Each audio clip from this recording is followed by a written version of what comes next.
Have you ever seen someone who seemed fine but suddenly broke inside? Maybe you felt it yourself, holding everything in silently until anxiety exploded in a way that was no longer concealable.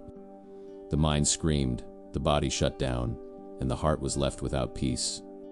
This is the day anxiety breaks a person, and it can happen to anyone. The truth is, most don't notice the signs until it's too late. The Bible already warned that no one is called merely to survive but to live abundantly. But anxiety insists on stealing that, and when left untreated, it turns life into an invisible prison. But there is a way out that the world doesn't show, and that's what I'm going to reveal to you today. And if this message has already resonated with you, I invite you to follow this channel, because every time you click follow, this message reaches more people who are living trapped in cycles of fear and anxiety. People who need to hear that there is still hope and liberation. Most people don't collapse overnight. The downfall happens silently as anxiety builds up little by little. The heart races, the mind restless, but on the outside the person appears normal. They smile, work, talk, but inside the weight grows heavier. This is anxiety's most dangerous deception. It doesn't scream at first, it just whispers. And when someone says I'm fine, they're often just hiding the fact that they've already lost their peace. It's like a wall full of cracks behind the paint. On the outside it looks solid, but on the inside it's about to crumble. The Bible warns us that the heart knows its own bitterness, and no stranger can intrude. In other words, only those who carry it know the pain they feel. The danger is believing that hiding it will solve the problem. But if everything begins this way in silence, what happens the day this wall finally breaks down? When someone decides to hide their anxiety, their body begins to scream what their mouth won't confess. Quote, "It's the insomnia that arrives without warning, the persistent tightness in the chest, the shallow breathing that seems to have no reason." The heart may try to silence itself, but the body reveals the truth. The person begins to live in a constant state of alert. A simple noise becomes a threat, a small thought becomes a storm. They tell themselves it's just fatigued, but deep down they know it's not. The body bears signs of a battle that the mind can no longer disguise. The Bible says, "A cheerful heart makes the face cheerful, but by sorrow of the heart the spirit is crushed." The body is a reflection of what happens within. When the soul is at war, the body pays the price. But if this is already so clear, why do we insist on ignoring the signs? No one breaks because of a single problem. A downfall happens when small pressures build up until the last drop breaks the dam. A person carries weeks, months, sometimes years of hidden anxiety, till a simple detail becomes unbearable. It's at this point that we see outbursts of anger, crying fits, or even sudden withdrawals. What seems stable crumbles all at once. It wasn't that one straw that caused the rupture, but all the weight that had already been stored and never released. The human heart wasn't made to carry so much alone. Jesus said, "Come to me, all you who are weary and burdened, and I will give you rest." This is the key.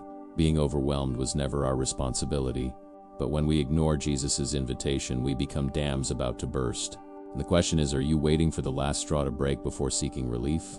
The day of failure is rarely announced. To others, it seems like everything happened suddenly. But for those who lived through it, it was merely the trigger for something that grew silently.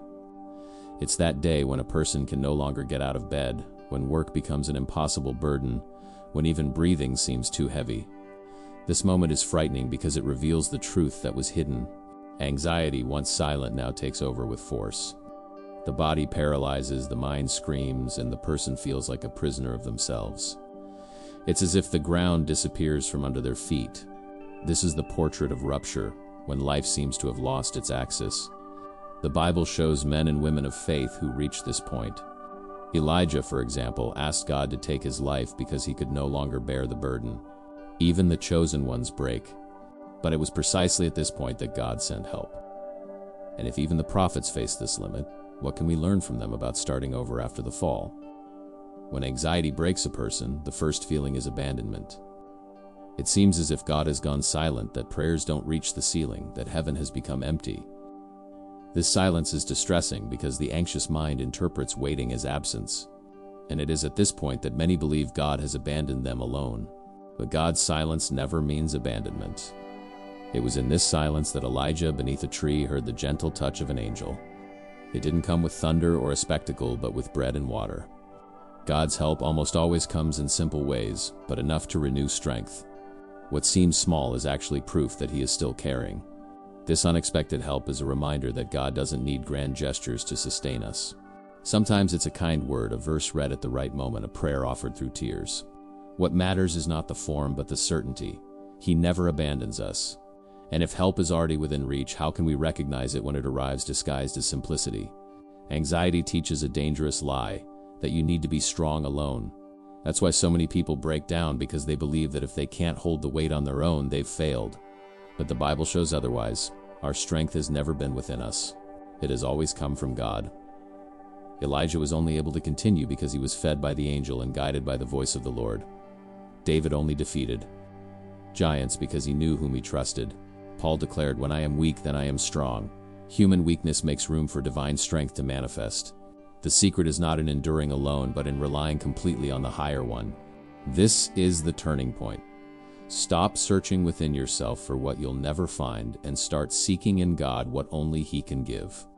Anxiety breaks those who insist on carrying it alone, but it can't destroy those who have learned to receive strength from above. The question is, how long will you try to be strong without realizing that there is already a power available beyond you?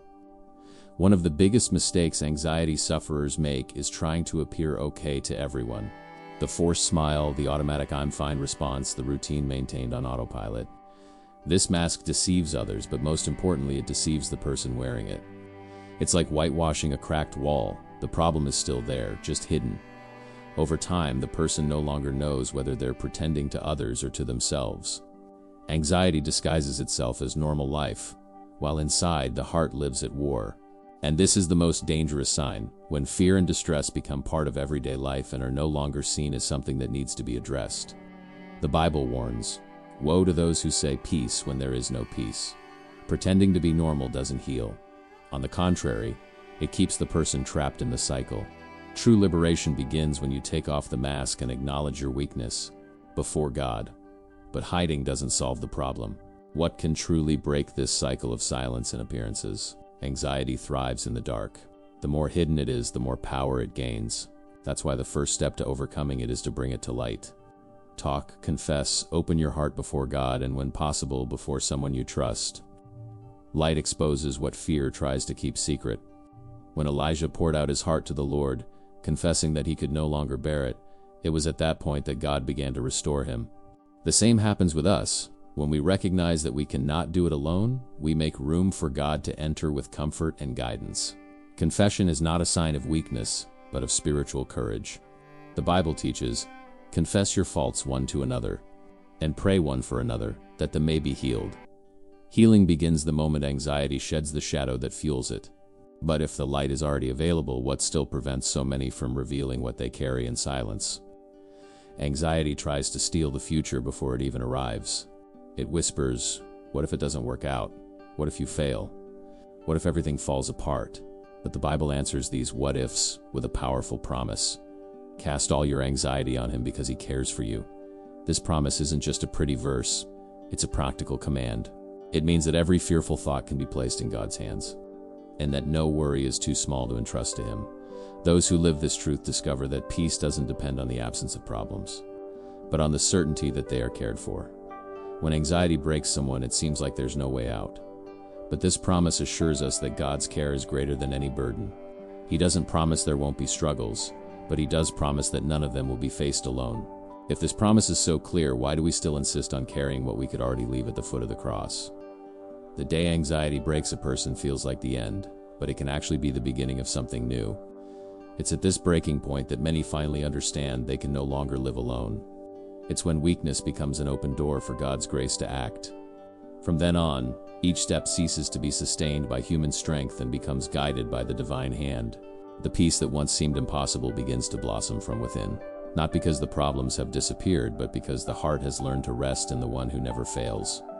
The Bible promises, "The peace of God, which surpasses all understanding, will guard your hearts and your minds in Christ Jesus." This is the day when anxiety loses its power, when it no longer dominates because trust in God has become stronger than any fear. But the question is, will you wait until you break down to seek this peace? Or will you decide today to live in the Father's care? Anxiety can break a person, but it doesn't have to be the final chapter of your story. The difference lies in who you decide to entrust your burden to. If you keep trying alone, the burden will grow. But if you cast everything into God's hands, you will discover that His grace is stronger than any fear.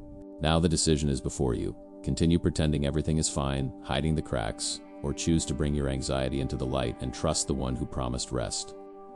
What will you do when the first signs appear again?